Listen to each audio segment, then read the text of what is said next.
So what we did with the senior advisory committee that I set up quite a while back, and I apologize for taking so long. It took me longer than I thought, but pulled together a great committee. There, you'll see their names farther down.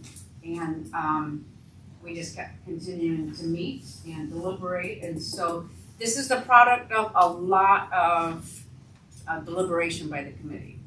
So it's based on a survey and proposals from 3 service providers. So we held, I would say, approximately 12 meetings, and we also had meetings. We had the White Lake Community Ed, Tom Moore, Christy from the Senior Center, and Age Well Services. Now, we did a survey that's been out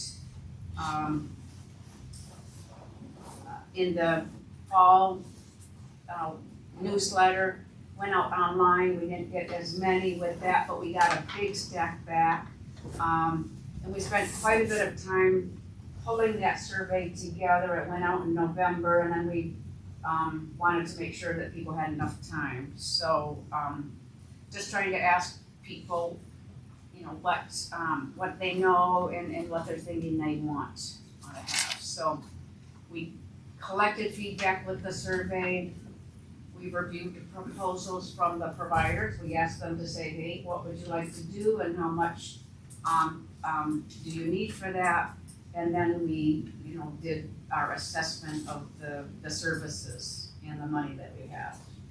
Whoops, how do I go back? The next button up, the other button. Okay. If not, I can. Okay, here's our committee members. Dick Connell's a former city council member. Ellie Dennis is here, a former council member. Tammy Stackowitz, Scott Brown, currently on council. Marianne Walter, Connie Gafford, Bruce Skinner, and Virginia DeMumbrum, former council member, also director of the White Lake Community Library. So, a good group of people. There you go. This is kind of small, and I apologize because I just couldn't make it work with the PowerPoint, but we aimed the survey towards City of Whitehall residents 60 or older, and we also said if you're a caregiver, you fill it out too because we want to know approximately, and this is just real general. Anybody who wants the survey results, you're welcome to have them. About half knew that the city receives this allocation. Some of them knew about walking at the back and use it, although class offerings are somewhat limited there. White Lake Senior Center, it was a little bit more mixed. Seniors use the facility, but an equal number said they'd like to know more about what it offers. And then there were other needs, like in health screening, support groups, things that would help them live independently, like snow shoveling, lawn care. Although that was interesting because it was kind of equally split between people saying, we don't really want this, and yeah, we do want it. So important to remember that this is not a statistically significant survey, but we got a stack, so people were very interested and provided their feedback. So what we are recommending is to continue allowing our seniors to walk free at the Viking Athletic Center. $4,800 to the White Lake Senior Center, which would support their operations, trips, and classes, which people said they wanted to do to be social. And then this is kind of exciting. They're going to do 2 community dinners for us, just City of Whitehall. So nobody else. I thought that's kind of cool. Even though they said, you know, they'd like to explore that, and then, you know, would we mind letting other residents come in like for a cost, but this would be a free dinner for our residents 2 times, which is really neat. Age Well Services, we heard from them, and they do a lot of things in the county, and we reserved out a small amount of money for them to support Meals on Wheels, which is about $13.85 or $86 a meal, and senior transportation, which they said are big needs. It didn't come up as high on our survey, but they said that there's a lot of unmet unmet needs in our area. And so we also would like to start bringing them into the area to start putting some services on. And then city communication. One of the things we found was that a lot of people they didn't know about the 211 number, or they didn't know about the services that are already happening. So we put money towards that. Tammy? Yeah. Do you know how many seniors we have in our community? I have seen, when I looked at it, I was thinking approximately 6,700. But I've seen different. What area were you considering then? City of Whitehall. No. 6,700 is more than our population. Oh, I'm sorry, no, City of Whitehall, 6,070 approximately. Okay. Sorry. 670. Yep, about that. Wow, okay. But then I saw other people providing other quotes, so I wonder, I think there's different sources of where people get information. So it's significant. It is significant, yes, yes. And how many responded to the survey? Do you have? That's in your package. That's, 96? yeah, 90. That's almost 100, it looks that's like. pretty good. Yeah, that's pretty good.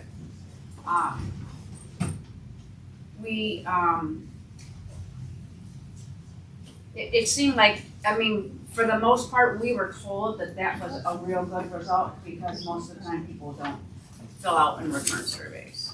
We didn't really get that many back from online. Ruth Skinner, who's not here, actually put all of them into an Excel sheet and then put it into a report for us that you have there. Yeah, go ahead, sorry. Of that, you have city communication for $1,000. Yes. Where does that money go and who controls that? That would go to city staff. We originally had some more in there, mainly because we would like to have them have a section in the newsletter that's the senior, but we also want to kind of front load it so they're not out there, trying to figure out what's going on and trying to put it into the newsletter. So we've got some ideas on how to make it such that the providers can contribute to that. One of my suggestions, and this is another reason for the money, is I'd like to see a web page that's a senior web page. Some municipalities have that. So if city staff is asked about services, they can, say, hey, check out our senior page. And then that page would link to senior center, age-well, the different entities, as well as the library, which Virginia's here. Did you want to, I'm sorry, I don't want to cut you off. Of the age well service, is that $24.45? Is that for meals for seniors in Whitehall? Yes. Just Whitehall? Just Whitehall. Yeah, and it really, the need, I was told that their budget was just cut approximately $200,000, so they are really scrambling. This is really a drop in the budget, but it helps. So I have a question. On each of these numbers, starting with the 17,245, is that the same as last year or higher or lower? I think last year, the senior center, it does change. I think the senior center got approximately 3,500. And then 12,500 may have gone to the community ed. So I think we got slightly more. Last year it was 15,500 or something. Yeah, that's like what that, I was thinking. Too bad we're not Fruitland Township. They get like 30,000. Their population's greater and it's based on exactly. population. I know. Unfortunately. That's true. That's why I keep talking about building more housing, right? Yes, I'm all for it. Virginia, did you want to talk about this? This is what Virginia offered. Which part? Right here. The digital classes? Yes. Yeah, that's in our strategic plan anyway. It's something we already offer. We'd be happy to continue to do that, to partner more with Christie on taking them directly to the seniors at the senior center or even at the back if that's where they want them instead of coming to the library. So we can do that. And we're working on a couple of other things on that second bullet point as far as providing ways that people can gather at the library to do things in a social way that can work on that isolation and loneliness piece. What else you got up there? Yeah, collaborate to expand the offerings. And down at the bottom, just that you would like some help getting the Getting the word information out, out. yeah. If that could go out in the quarterly with the water bills, for instance. And if we have a web page, it would be, if we have a nice robust web page describing everything that's offered, that would be great. So that's another great resource. Was there any thought or discussion about potentially providing transportation services for seniors in the community? That's aged well, Steve. It didn't come out as real high on it was one of the more moderate priorities that came back with the survey, but the folks from Age Well said non-medical transport, to appointments and things is a need. So that's why we've got them in there, but it's still a small amount. I'm thinking just Just helping people regular? get to the vet Oh, that would want to go to the vet. well, we could, I don't know. we could think about that, because I think I've asked the committee if they want to keep meeting. I mean, not like every week, but, That's because the we are next gonna section. continue to look at some things. Yes. Okay. And again, this is a little small, so the library, this was really cool, when we had the committee and we had the 3 entities in a meeting with us, at least some of them said, hey, this is a good idea, and Virginia said the library would be willing to host quarterly meetings of Of the service providers. providers, yes. Yeah, but we can come too, right? Possibly, at least some of the time. And we talked about doing like an annual survey just to check in.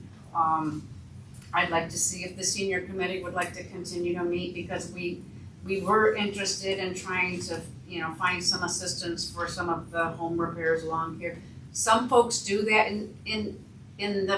with their millage funds, but that's something that takes a little more thought. And then, I know Virginia had mentioned maybe we look at broader than the senior millage. Maybe we look at a partnership with the VAC for more access to facilities, or to encourage them to do some additional programming. And then, this is cool, and I might even ask you to put this in the general budget. I was talking with Jeff Marcinkowski, the supervisor of Fruitland Township, about what they put their money to, and he's like, hey, City of Whitehall, do you want to split the senior palooza with us?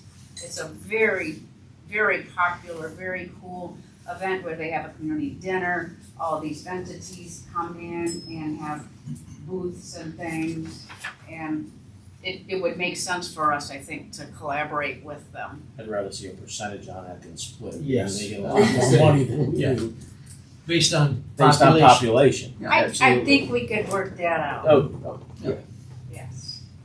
But that was kind of, we've had a lot of good synchronicity, I think. Anytime we can work with any of the surrounding municipalities is a good thing. Well, and I don't know, Virginia, I don't know who it was that said, it might have been you, that if every municipality did a senior palooza, you would exhaust the people who have to show up. Yes, absolutely. So, anyway, so when we get to voting, this is what we're asking you to vote on. 9 for the VAC, community ed, 4,800 for the senior center, 1,000 to the city, 2,445 for H-Well. And then these are just things that, I don't think we have to vote on, but, we would like to kind of meet quarterly and then continue to explore, additional funding. We could actually, Scott, I think you looked into that, the additional grant opportunities. Yeah, I got a hold of some people down in Muskegon, and it seems like there are additional grants above the, what you get, each municipality gets for their allotment, that you could possibly apply for. The way their system's set up is the grants are on a 3-year program. Okay. And right now, they're in the middle of the 3-year grant program, so they added my email address to their, list, and whenever information starts becoming available late this fall or whatever, they will inform me, and I'll pass the information on to whoever it needs to get to. Well, you're just gonna stay on the committee, aren't you? We'll see. Oh. Depends on what time of year it is and how, my availability, so. Well, and I think, I also heard that those grants are pretty competitive too. They're Yeah, aimed at very. specific, goal-oriented. On the other hand, they're available to us, and so, if we could look into additional partnerships, more grant funding, because 17,245 is not a lot of money. But I do want you to know that this was we had a lot of deliberations, didn't we? And I kept coming back and saying, you all set with this? And then once in a while, we had a little change here or there, but this is everybody on the committee agreed, that was my goal. I have a question on something that's not mentioned anywhere, and that is the senior sneakers program. How many people have that, and would that affect this in any way, or? That's a good point, Tom. We had asked about that, and I'm not sure it was being tracked, but I did just get information on it, but too late to get into the report.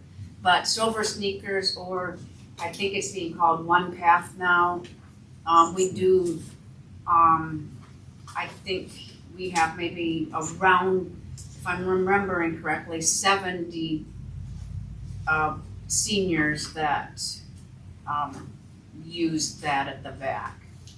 But it's not just the VAC either. You can use it at the health club up the street, things. I don't know anything about that. I know that my wife and I are qualified. We don't use it. Does everybody get that? Everybody on Social Security, or I don't know. No, that seems to be more a Medicare Advantage. I'll chat with you after, because you can go to the Neil Fitness Center with the pool for free. Okay. Yes. Didn't know that. Yeah. Well, if your Medicare Advantage plan, has that. So, Ellie or Virginia or Scott, did you want to add to this? Nope, I don't have anything to add. Was there any thought of what it would take to allow every citizen of Whitehall to use the VAC?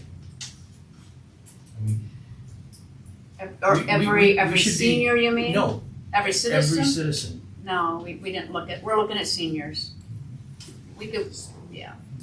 Virginia, you're going. That was kind I of Virginia's suggested idea. it, and I did talk to, hang on, I think it comes from Tom and CJ at Brewery at lunch today, just had a casual conversation, and they would be interested in pursuing it. They would need a little bit of time to figure out what that number would be. It wouldn't be the 10, it would need to be more than Oh, the 10 of course. proposed, but they would be all for that. They would. In our budget talks, I think it's something that we should talk about, we should look at. As being able to provide something for all our citizens. I do think I'd like to see them provide some additional programming as well as the walking too. But yeah, it was, I just want to have thanks to the Senior Advisory Committee, to the community at the Senior Center, Agewell. I thought it was good work. I took longer, that was on me, but I think it's good work. And I don't know, I know, Christy, is this a time that Christy could say a few words about her organization? Yes, of course. If she wanted to.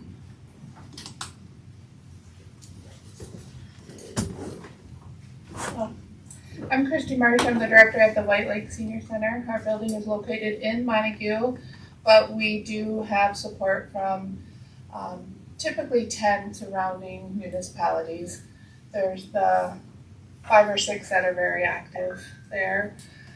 In the years past, we've had donations from each of those just for general funding. With additional senior millage, we've been able to offer some more things, so classes and those types of things. In the meeting, we decided to try community dinner. We decided just to do 2 a year, see how it goes. And hopefully I think it'll be very successful. They love to come together for food. So I think that would be a good thing. I appreciate everything you guys do. You've been probably the most loyal supporters of the center. I really appreciate you guys. Is there any questions I can answer? How they going with the building issues that they have? That you have. I know there's issues with the front door, and I've heard issues of the, I guess, the south wall or west wall. Yeah, there's some foundation, the roof was leaking, there's some things that in the long term are gonna have to be fixed. The front doors are gonna have to be fixed sooner because we're using a bike lock right now to keep those front doors locked. So that's gonna have to be done sooner than later. So yes, our board president is working with City of Whitehall to kind of put together a conversation to go out and outreach in the community, not just in the boards, but the whole community, and see what kind of support they can get. That cost is gonna be probably, the one estimate that they got for the wall was $69,000. The door is gonna be $5,000 at least, and then they have to hire an electrician to remove electricity. Consumers won't do that. So altogether, they're gonna be close to $80,000, $90,000 if they don't just put a Band-Aid on it and fix it properly. Anyone have any questions? Thank you. Oh, thank you. Thank you for your time, Tanya. You did a great job. The committee was wonderful.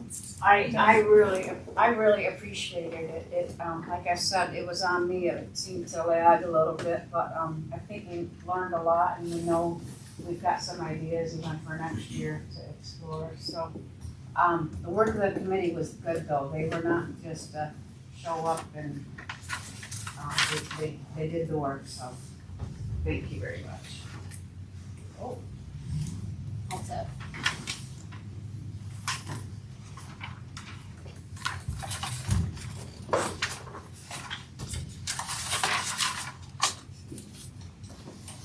Comments, anyone?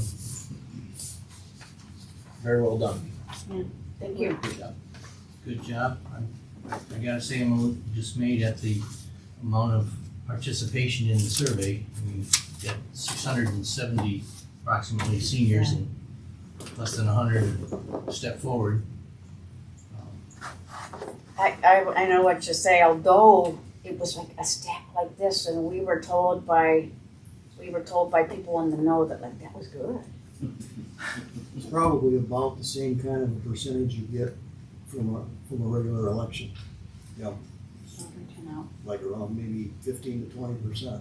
And that's what you get for everything all the time. It's just, I find it difficult to base policies on Yeah. tiny portion. I know we did that with the city's master plan. We had the same kind of situation, low turnout. Well, we could And probably do it again too, Well- if we wanted to check back, and decisions are made by people who show up and fill out surveys. and I do support the recommendations. Thank you.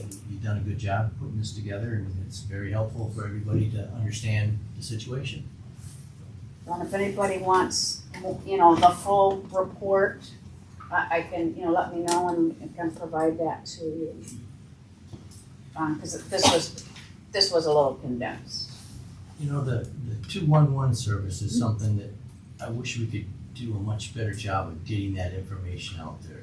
Because that is a really good service that I think people don't understand or are not even aware that it exists. Well, and you're right, and that did come up. I think Virginia, I was glad you brought that up, and maybe Ellie too. But that's gonna be one of the things that we suggest to city staff, and maybe we will even sit down with city staff and come up with some ideas that make sense, for that. That was one of the top things that we realized is that way more outreach is needed. The organizations already do it, but we need to add to that, amplify it. Would some of that $1,000 be earmarked for that type of? Oh, exactly, yes. That's a good thing. I really like the idea of the committee continuing. I mean, I know it's probably need a break. I know it's been pretty intense, but I like the idea of it continuing, and you can always reevaluate.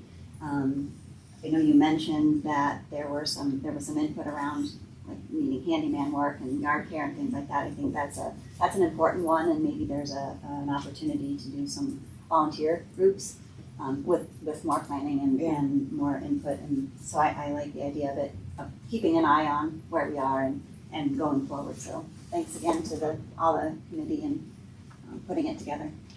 I think we wanted to look at that, but I don't think we came onto the folks who were the better ideas until we were far enough down the line that it would have taken us more time and more research to be able to pull together something in that area, but it's on our list. Yeah, and you made it big, you kind of the top priority first, and it's a great place to start, so, yeah, it's great. You have a group together that is already focused on senior services, and maybe some of those people would be willing to stay working together for those kind of issues. Oh, I certainly hope so. I was very pleased with everybody. Everybody showed up with ideas, and there were back and forth emails. I don't know, how many do you think, Ellie? Too many. Well, I was just trying to get you to answer. Like, come on, give me, because I did want it to be a committee recommendation. So, but it, ideally, yeah, and then certainly more people can join the committee if they feel that, they want to participate. And you don't have to be a senior either, so. Just to get the word out that you're looking at that kind of situation. Yes. How can we better serve the citizens of this community, not just seniors? Well, that's something to think about. I think, although I want to backtrack, one, we did get some questions from people in a couple other municipalities saying, whoa, we love your survey, could we use it and tailor it to our needs? So we're probably going to share that with other folks. That's great. Yeah. Any more on this issue? All right, we'll move up to the next one, search consultants. So, anyone want to give an opinion?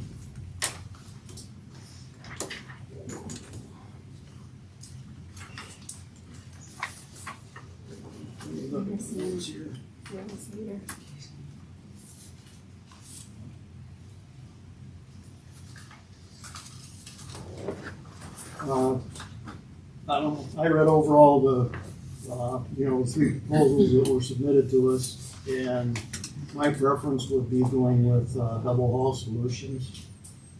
I think their proposal is more direct to the point on every issue that needs to be addressed. They very detailed on how they're gonna, propose to do whatever what they're gonna do. They're definitely more detailed than the other two are. So that would be my recommendation, would be to go with them. Anyone else? I can tell you that I haven't had the time to look at every one of these in detail that I want to look at. I'm certainly not prepared to say one over the other. There's a lot of information here in each one, and I think it's important to really read through and understand each proposal. I need more time to read it. I read them through. I also made a little summary for myself, although it was just was some tools that I used. But I think they're all very good. I think we would do fine with any one of them. I had tended in my mind to like the MML because I just like the MML. They're Michigan. I've taken classes from them. I think they're very oriented to Michigan. On the other hand, and I like, which one is it? DGH? I'm saying it wrong. PHS, STR. SGR. Well, I mean, I like the one that Scott mentioned as well. I thought that was good. I think at the moment, I'd like to hear more people's thoughts, but I think at the moment I am kind of liking Scott's suggestion because I just thought it was more comprehensive, and given that we haven't had a new city manager for so long, I felt more safe with that one to have, and one that had so much more comprehensive abilities and stretch. So that's where I'm at the moment. I was first at MML, and then I liked the one that you had mentioned, and now I'm hopping to the other one. So I'm probably not ready to make a decision as well. I would say that my least favorite is the executive recruitment services, the one that Scott recommended. The reason, because they're in Texas. They are also the highest by about $10,000 in their cost. And it appears to me that they have a lot more ways to ding you for extra services and run the cost up. One of the things that I see them as being a high volume, less caring place. That's just a guess on my part. But one thing that I thought was most interesting is that each of these places has a listing of their recent projects that they've worked on. And this executive recruitment services has the longest list. There's 145 jobs that they listed. 0 of those are in Michigan. So they'd be starting out from scratch to learn how Michigan works, and I don't think they'd have any feel for what it's like to live in a community like we are, on the water, small town, things like that. The vast majority of their projects were done in Texas, but they also did quite a few in Kansas and Oklahoma, but none in Michigan. And I would definitely want to go with either Michigan Municipal or the Double Hall Solutions. And getting back again to the listing that they show, and also the listing of clients that Michigan Municipal League has. The MML found a city manager for the city of Ludington in 2019, and they also did a search for city, and also Double Hall did a search for a city manager for Ludington in 2024. And so I was curious as to why that was, why if they had a bad experience with MML, and so they switched. I called the city, I called Ludington, and I talked with the city manager, the person that I was hoping to get the clerk, because she's probably been there long enough to experience both of those. But she was tied up all day, and so I talked with the city manager, the one that Double Hall supplied for them, and this person started for the city of Ludington in November of last year. And she had lots and lots of good things to say about it. Apparently the experience that the city had with MML was pretty good too, or was real good. But the main reason that they switched is because the guy that works for, one of the people that works for Double Hall was the Ludington city manager at some time in the past, so there was a connection there between them. But anyway, their city manager, the one that they hired, said that things went very well. There was one hiccup that was, I guess, caused kind of, it was a miscommunication issue with, I don't want to get confused here. It seems like there's a hiccup every time somebody goes through this process. And usually it's a miscommunication, either on the part of the city or on the part of the search firm. I also called on going back to Double Hall, their list of clients. They also placed the village manager for Pentwater last year. And that person started in October, and she couldn't say enough good things about Double Hall. And both of these women said that what's really that Double Hall did such communicating both ways in smoothing the system out. And in addition to that, they have both taken advantage of the services they offer after the hire, and that they have been Double Hall has been really good at that, and it's been very helpful. So I come away from that thinking that Double Hall is probably the better of the two. And where the others are strictly seem to be search services, Double Hall does a lot of consulting to small cities, larger ones too, but they seem to understand the workings of municipal governments and the pitfalls and everything else. And so I got a really good feeling from them.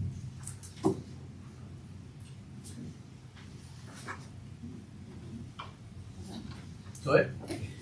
I also read all of them.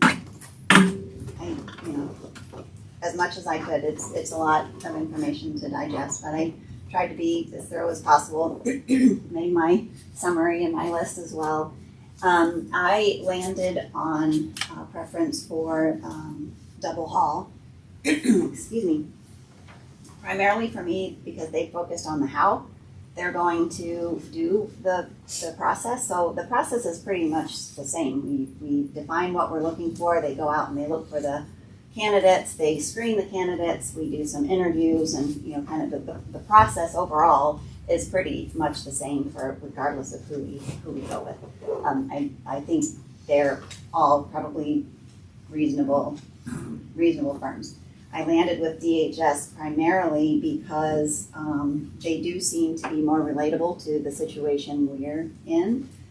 They also talk about the how they're going to do it. For example, when we talk about collecting the information for defining the criteria for the candidate, one of the things they specify is that they do one-on-one interviews with all of the council members as well as people in the on the staff, and even into the community. So I really like that idea that protects candor. It allows people to say what they need to say without interfering or getting into a discussion about it, because it's not really a discussion. It's individuals' preferences for what they're looking for in a new city manager.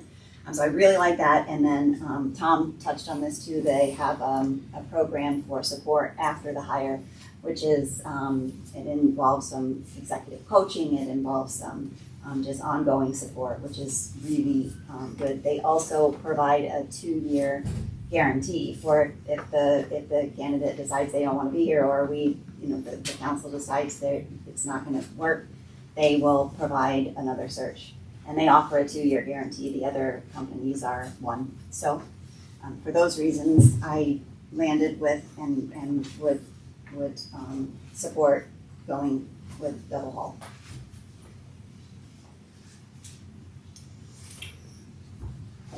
I'll just throw out one of the kind of hiccup things that can happen. Caitlin, the one from Ludington, related a story that she was going through a different firm, a large firm, and she was down to one of 2 people She was one of the 2 finalists for a job in a town that I won't mention. But anyway, the consultant told her, you know, you're gonna be walking a lot on the walkthrough day. Said you're gonna be putting on some miles and, you know, so how should I dress? Well, you wanna dress a little bit casual. What about shoes? Can I wear tennis shoes? Oh, definitely wear tennis shoes. Well, anyway, she got graded down by the people at the city because she didn't look professional enough. She shouldn't have been wearing tennis shoes. So it's stupid little communication things like that that seem to bring up some of the, there were several issues like that that were explained.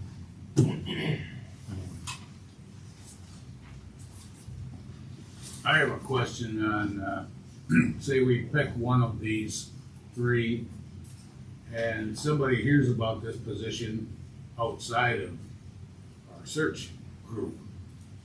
Can they be considered for the job, or do they have to go through the search group to be considered for the job? I would think they'd need to go through the Yeah, search you're route. signing up.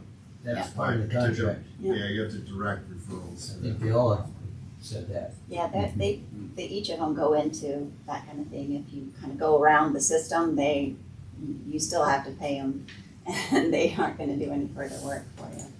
So I think it's, like Steve said, it's part of the contract.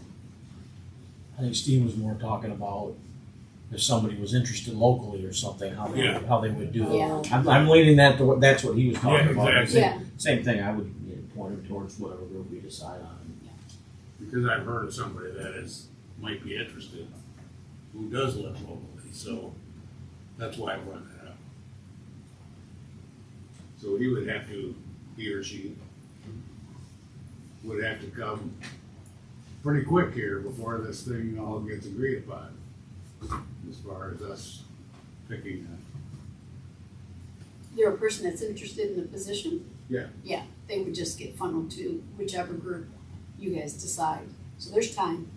They have time They would have to reach out to that group, to that. whichever group we end up picking, they would have to go to them, not to this. I don't think that person would come to the city before we picked anybody, and No. the city wouldn't listen. No. I mean, they're gonna say, We're not gonna we're in the accept process of applications, picking Right. a company to do this, and I don't think there's any way around it. that. But the people that do get interviewed or get hired even, they don't end up having to pay also to this company. No, It's all No. covered by correct. what the city We pays. pay them and they're just funneled through that Oh, okay. organization. Okay. Thank you.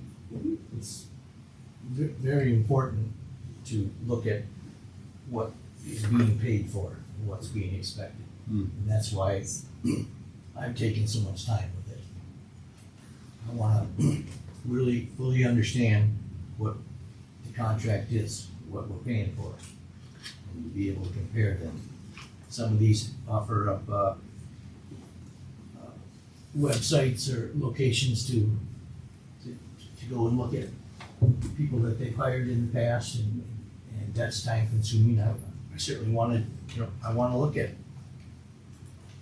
what results of, I think it's good, that, Tom, you've called and got some good information, that's really, really helpful. It says good things about Double Hall. And I think there's, from my point, I need more information before I'm prepared to make any kind of decision. Well, there is a lot of information, and it's interesting because you'll read the first part of it, which kind of suggests what you're getting, but then if you look at the detail, this one might say optional. So then I'm thinking, is that more money, and almost all of them offer the same things. Some of them you pay more for, I know with the one that I had said was the one that Scott had recommended, they have one that has like a very robust follow-up as well, but we have to compare apples to apples. I think that's the challenge for me, is I think they're all very good. I'm impressed with what we're looking at. I wanna see what the results is the community that these individuals were placed in. Were they happy with what they got? Well, I do think too that we are, every council is unique, every community is unique, and I think there may be some things that come out that we say, this is something, we could, this one seems to suit us the best, but, that would take time to kind of suss out. Did council, did you get a look at these? Anything red flags by No, I you or think anything? one thing I always look for in these is if you're not happy, can you terminate them after a month if you don't like them? And they all provide that you can do that. And unless it's for cause, you pay them for what they've done, but you're not stuck with them. So that's always an out you want to have in something like these. But they all offer sort of slightly different menus of options. And, I know one of them that I saw that was interesting and might be worth considering is, I think it was in the double hall, was on compensation benchmarking, of figuring out how you want to, where you've had somebody for a long time. That might be an interesting service to avail yourselves of. I don't know if the other. I asked one of the ladies that I talked to about that, and she said Double Hall basically uses the same information as MML uses. So you can probably get the same information from those two companies. Sure. One instance that one of them spoke about is they had agreed on the compensation package. And when it came down to the end, the city said, well, we don't want to pay that much after all. And that's a pretty big hiccup to overcome at that point. You lose trust and everything else. One thing I would say too about I don't think it's unlikely that you're going to want to have the recruiter come back again to do some aftercare work. And they all provide for that to some degree. But the one in if the one in Texas, you'd be paying airfare, hotel, and meals, and so on, as opposed to one of the others, you'd be paying somebody to drive across the state or drive from Lansing. It'd be a lot less money for something like that. Unless they're remote. I was wondering, it said, it's recommended on here that we pick one of these by March 25. Now, is that something we need to do, or do we have longer than that? 'Cause it sounds like everybody wants to look at these some more. Well, normally it's about a 12-week process, so that would be 4 months out. So Yeah. That's getting you kind of close, but So I think that would be fine. I don't think you're probably not going to go much beyond that. One of them said 16 weeks. Yeah. I also wondered, how did Montague pick their city manager? Did they go through one of these, or because he was local when he was chosen as their city manager? He Was the assistant first? Well, he was the assistant, but he was on council, Steve. He Yeah. was a council member, and yes, he was, yeah. He was a council member and then kind of slipped over to assistant manager and then was preparing for when John French was gonna retire. We don't have an assistant manager. No. So, So the next meeting's the 25th, so we should be good if we do it by then. yeah, that's what it's recommending on here. 2 weeks, I should be able to get through the rest of it. All right, we're getting close. We need to open this up for public comment. So if there's anyone who wants to step up and give your name, give your comment. Hi, my name's Wiley Fry. I live over in Montague, and I'm one of the community organizers with Montague Commoners. We do the community sugar bush this time of year, and I know there have been some concerns about tapping here in Whitehall. First off, I just wanted to clarify, I'm not tapping anything over here. SAP is heavy, and I'm not dragging it all the way over to Montague. But also I just wanted to offer myself as somebody who knows a decent amount about maple tapping and about how it affects tree health. If any of you guys want to talk to me after the meeting, I'm happy to answer any questions you guys might have. Thank you.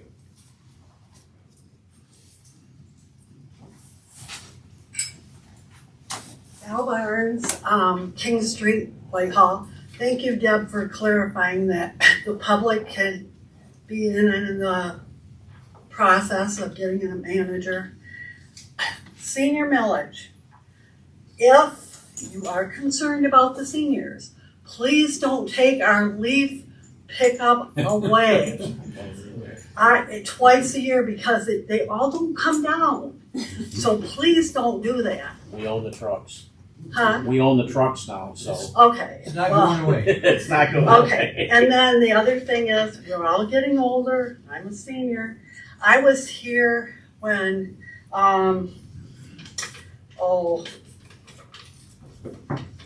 when Chief McCarthy had the proposal about a new ambulance, please consider that. Our neighbor fell in the winter and she fell outside, and I know it was over 20 minutes, and sure, fire rescue does a good job, but they're only limited on so much. So please consider an ambulance service that's not 20 minutes away. Thank you. Anyone else? I'm Frank Hollister. I live on Mears Avenue. I have 3 points I'd like to keep in front of you for consideration. First is handicap access. Particularly, I've mentioned this before to you, and thank you for past work in getting the disability network up here to assess the city properties to make sure that they're compliant with ADA and with Michigan law. As far as I know, however, the 3 motels that are in town are not accessible. The Maple Tree, White Lake Cottages, and Lakeland Inn, I believe. I believe none of them have any accessible rooms. I wonder if there's something that you can do to persuade them that they need to come into the 21st century before we get into the 22nd century. That would be helpful. Second thing would be thinking about the tightness of rentals around here. Have you considered changing some zoning to make multifamily situations more accessible, more available? Because there is certainly a shortage of housing, driving up prices. I handle some rentals myself, and I'm surprised at how much I can charge because the market is so tight. The third thing would be, I'll also be discussing this with the Board of Appeals tomorrow.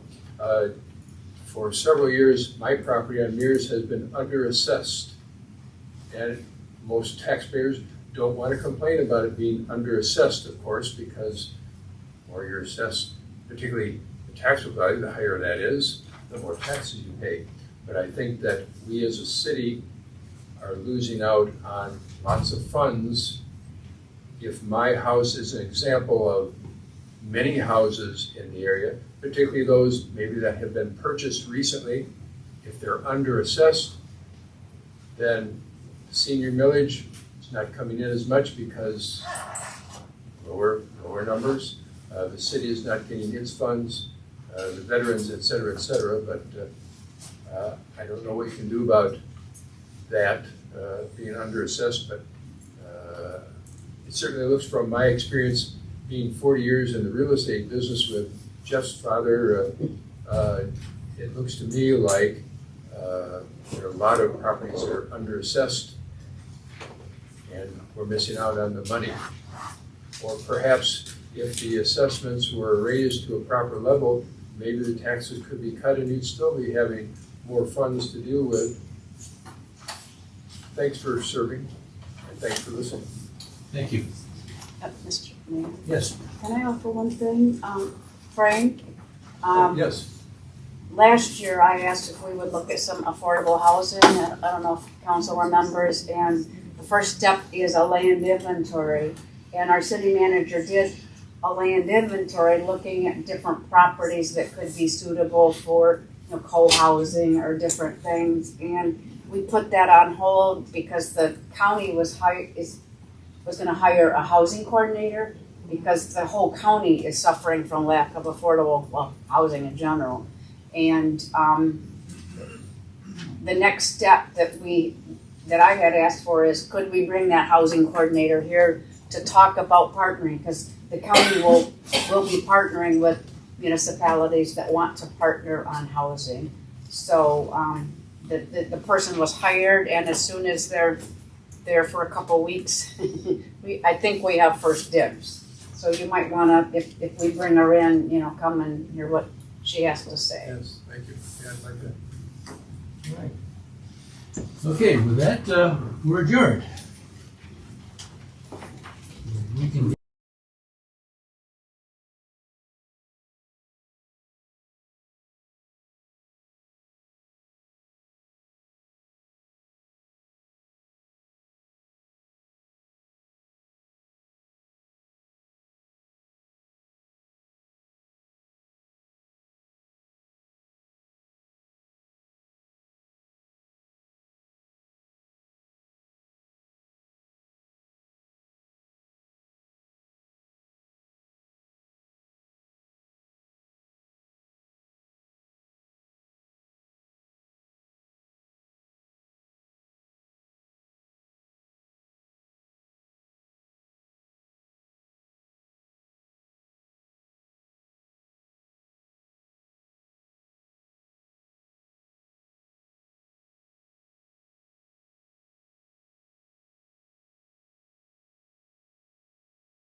meeting in order. Please join me for the Pledge of Allegiance. I pledge allegiance to the flag of the United States of America and to the republic for which it stands, one nation, under God, indivisible, with liberty and justice for all.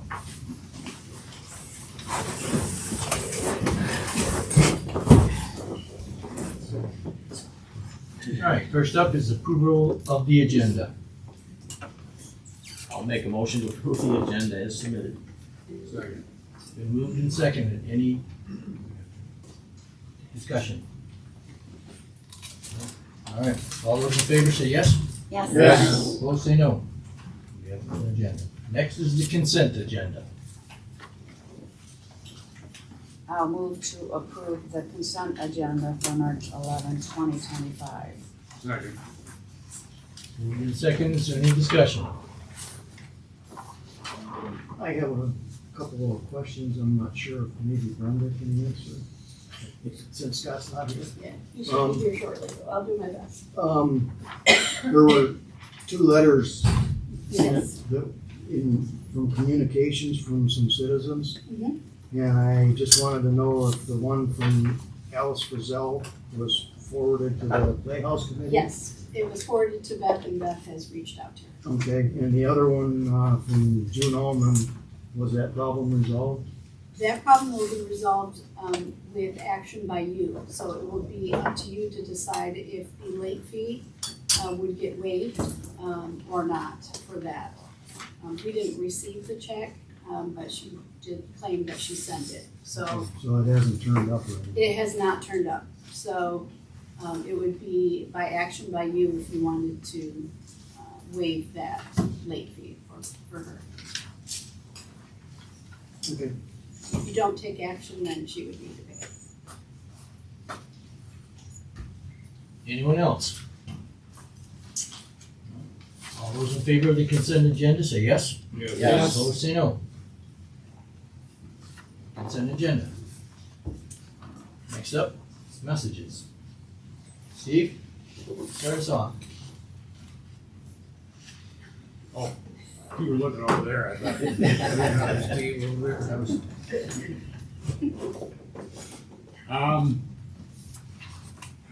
I hear this talk about affordable housing a lot.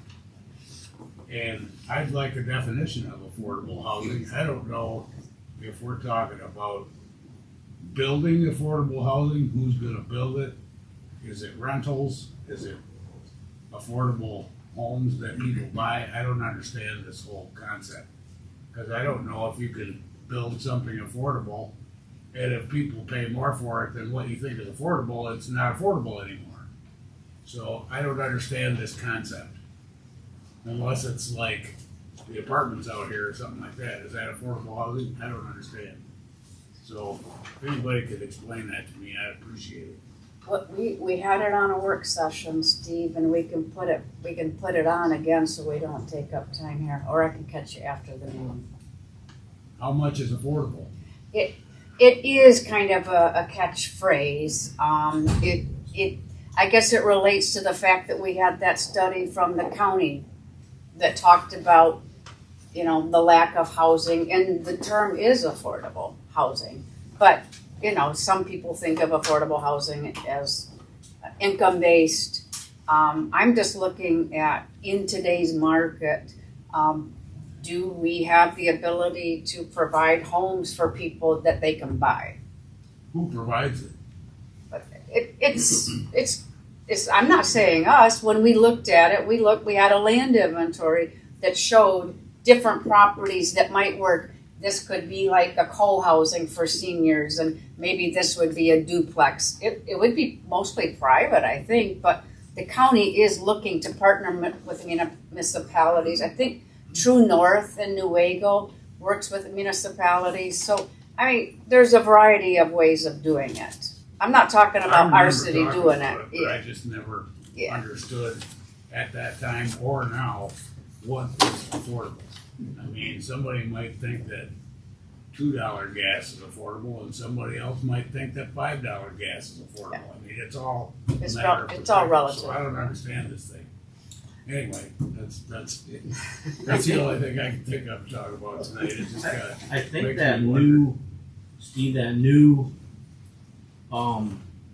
subdivision that's going in up across from Shelby High School is supposed to be an affordable, that's the term they use for that, and I wanna say, I thought those houses started at $160,000 or $180,000.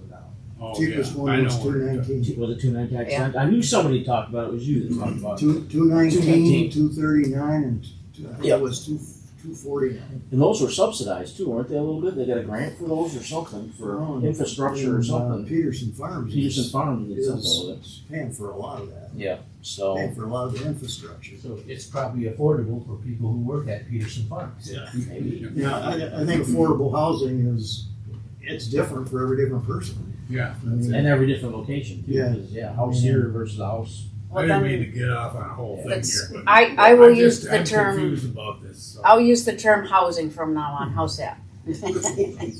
Okay. Scott? Another one for Brenda, I guess. Can you confirm that April 13th through the 27th, I think it is leaf pickup for the spring? I thought it was the 15th. We just put a We were just on Facebook it. post up either yesterday or today. And Yeah, then there was a rumor out there that there wasn't any. Yeah, well, That that's was why I wanted false. to confirm it, Yes, because that there's was been some stuff on misinformation. We, social media that yes. they weren't doing a spring cleanup. No, we are. We are doing leaf pickup. It starts mid-April. I think it's April 15th for 2 weeks through the end of April, and then we'll pick up with brush pickup right after that. Yeah. in Okay, May. I just wanted to confirm Yeah, that, so it people is knew. true. That's all I have. Thank you. I'm just too slow to pull the dates up, so close enough. Yeah. Nothing tonight, sir. I'd just like to compliment whoever brought the sunshine. That's all I got. Well, I would like to compliment you, Tom, for taking the initiative to contact the municipalities that you did for the city manager search. That's those are good. That's good data to have. It will help all of us. I mean, I know I've kind of landed where I landed, but I know others are still working through it. So hopefully, it's good data for them as well. On a completely separate note, I need to be out of town for the week of the last meeting in May, second meeting in May. So I respectfully request an excused absence for that date. So moved. Second. May 27th. Thank you. All those in support? Yes? Yes. Yes. Yes. Thank you. That's all I have. I have two things that are related to my work. I work for West Michigan Environmental Action Council. It's an organization that's been in Grand Rapids for decades. I work remotely in my home up and down the lake shore. There's two things that I wanted to mention to council and anybody in the public. One is I am working with Dr. Rick Radisky, a scientist that was very involved with me in cleaning up White Lake and things, but he's very well known for being involved in the PFAS issues over at Rockford. And he and I are setting up a Muskegon County PFAS task force, because if you understand that Muskegon County is like the most industrialized county along the lakeshore, we also have the most PFAS sites. We have 18. And so we are setting up a task force, kind of like when we had the White Lake Public Advisory Council, with the idea that maybe if we do it, and we do it kind of the way that we did the Public Advisory Council, make sure that, there's a representative of the community, that, after we get up and going, the state will say, gosh, you guys have a whole lot for your county, and give us some additional funding to keep it going. Our goal is to protect public health. We want to make sure that all of the sites are contained such that nobody's exposed to PFAS. And also, if there are things that need to be done with those sites, like, additional investigations, it's not that we don't trust our state environmental agencies or county, but we have learned that it helps to have that local citizen resident involvement. So we're having a meeting in person March 27th at the Grand Valley State University Ennis Water Resources Institute. We're inviting all the municipalities that have a site, and then different interest groups, Sierra Club, Conservation District, things like that. So if you're interested, it's a big issue. And then last of all, I've been working on recycling for 4 years. Working to improve recycling, and we're having a virtual meeting. I'm holding a virtual meeting next week. And the cool thing about it is we've been able to develop with the folks we're working with a public education plan. We don't have any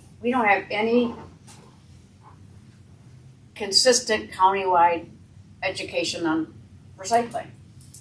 And so we've developed tools that any school, municipality, company can grab and put on their webpage, do a digital, put out on Facebook, why recycle, how recycle, and then we have updated information on all of the county as far as where you can recycle, where you have private facilities. So that's really cool, and after that, I'm going to be done with recycling for a little while. But that is also open to members of the public March 20th, and it's virtual.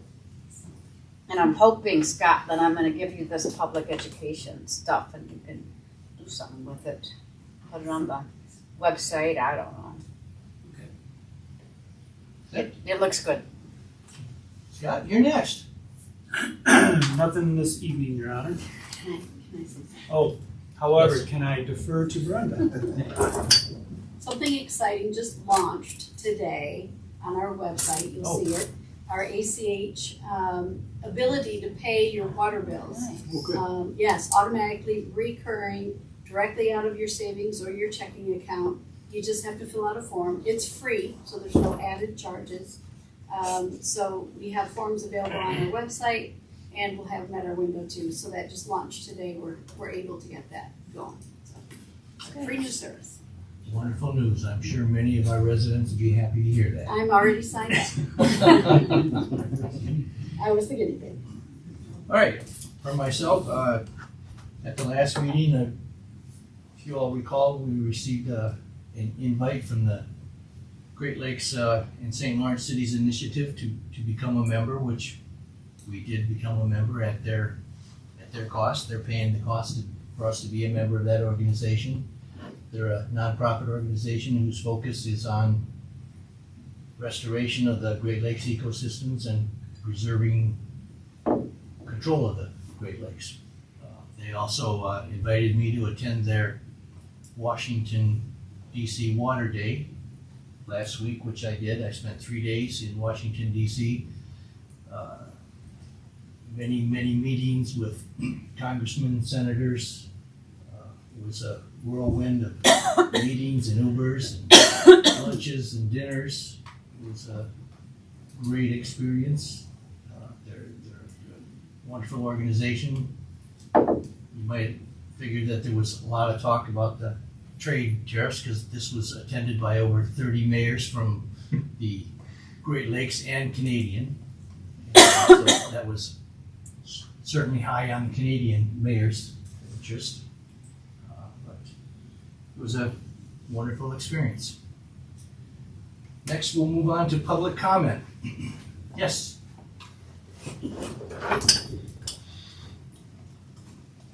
My name is Kim Sear. I'm Muskegon County Commissioner for District 1, City of Whitehall. Just a couple of items. Affordable housing. Interesting concept. We were told, I'm part of the Land Bank Board, and Land Bank Board has been working on housing for quite some time. One of the things they have done recently is hooked up with some contractors who are coming in and infilling in the city of Muskegon, building affordable housing there. So we went and toured one of the houses that they had built. Actually, it was a couple of them in an area. And so what was the affordable?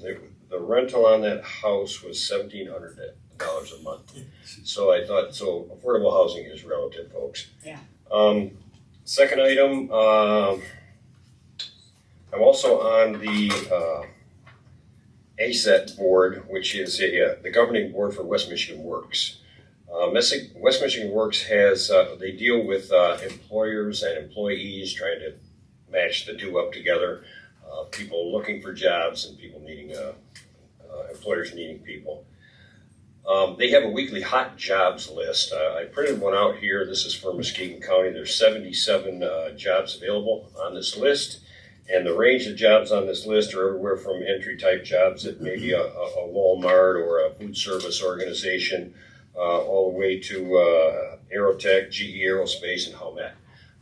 There's a lot of different jobs on here, a lot of them available, a lot of different skill sets. So one of the things that West Michigan Works does is if you contact them and you're looking for work, they'll sit down and walk you through a process where they see who you are, where you might fit, and if there's some deficits and maybe you need a driver's license or whatever it might be. Maybe you can't read. I mean, there's things that they'll do to help to train you or get you the resources you need so that you're employable.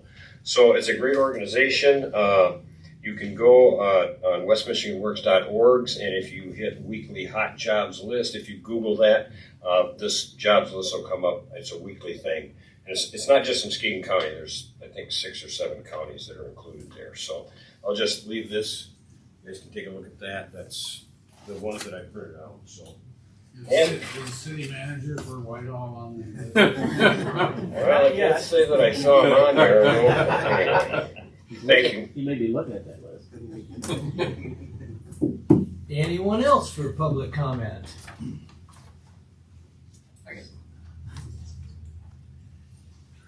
Sorry.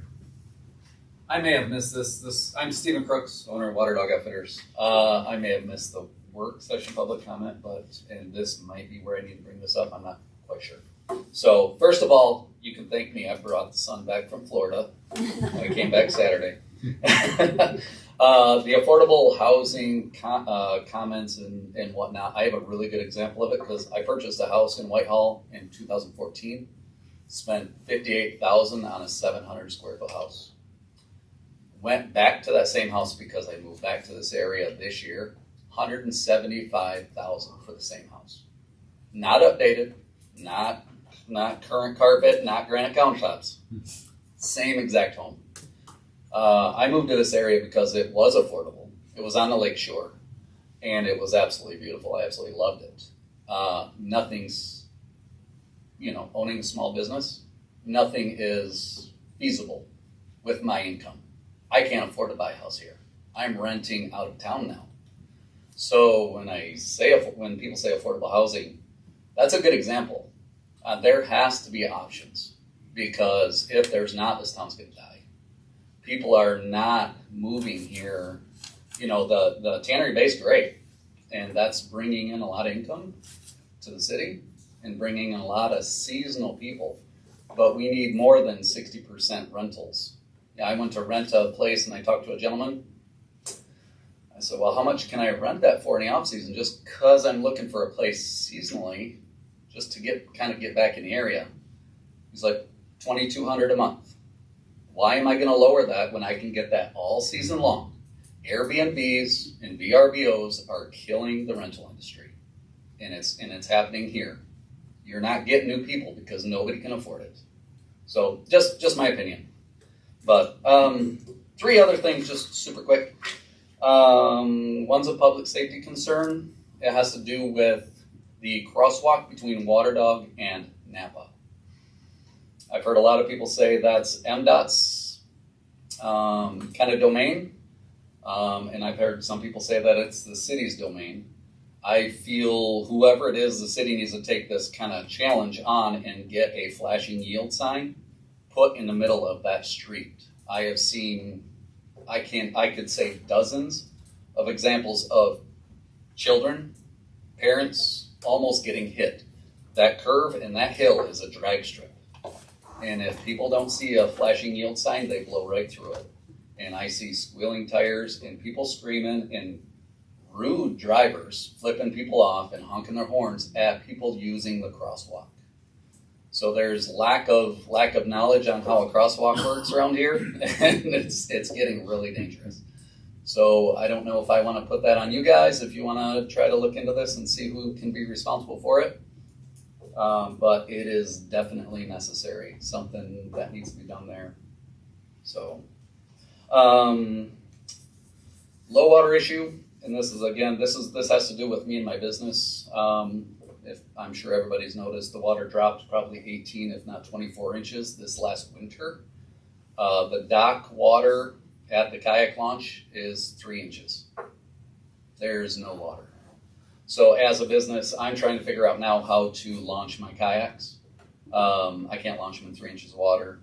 I'm kind of requesting ideas how I can get my Yaxi, my golf cart taxi, down to the boat launch on the river.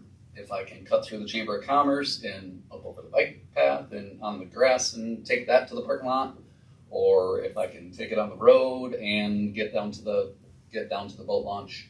Seems to be about the only option unless I cross at the crosswalk and go to Goodrich Park. So, so I'm open to ideas on how I can do that without losing $30,000 in rental business. I talked to the chamber, and Stephanie also agrees because she has many people that come in requesting to rent kayaks because they don't bring all of their goods with them when they're on vacation. So I'll leave that and see what happens. Third and last, really quick, Water Dog wants to give back to the bike trail. And this is kind of a permission or what do I need to do? I don't know if you've heard of Harvest Host or Hot Shower. These are two apps that people can kind of link into, and they can stay overnight at a brewery or a farm or anything like that. It's free of charge. They just, ask that you patron the surrounding businesses and whatnot. So Water Dog would like to put a overnight accommodation shed type situation up above the pond for the bikers. So it'd be something bike specific where instead of these bikers, heading out within a couple miles, heading out of town and spending their money elsewhere, we can capture them, get them here in town, stay the evening for free, start spending money at the local establishments.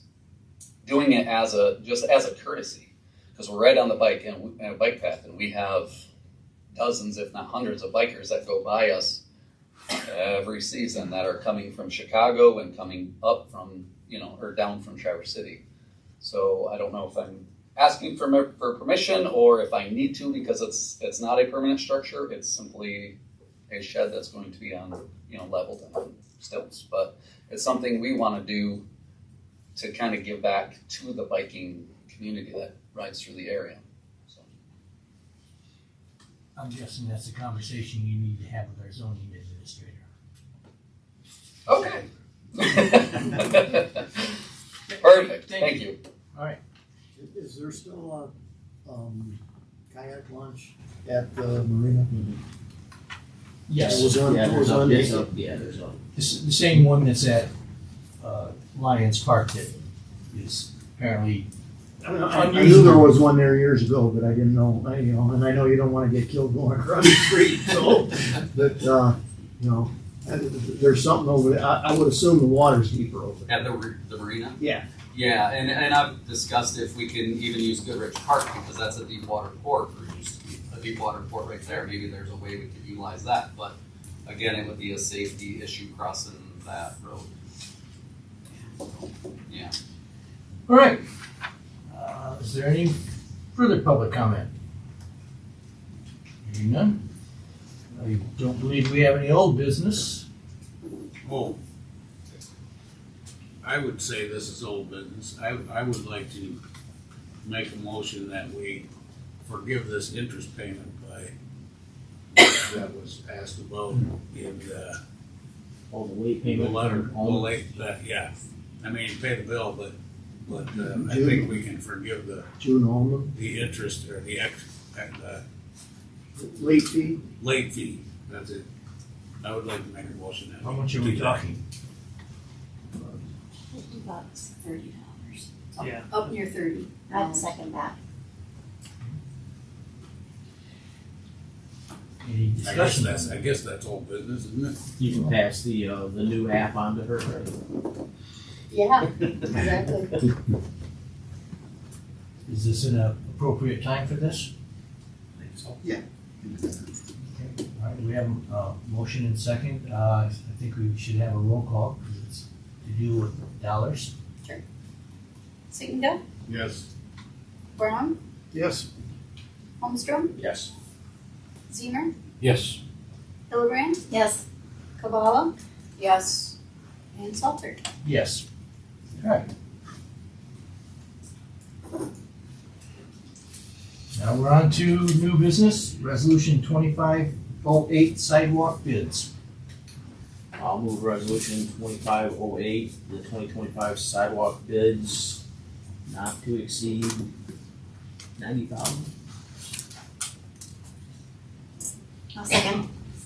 All right, it's been moved and seconded. Is there any discussion?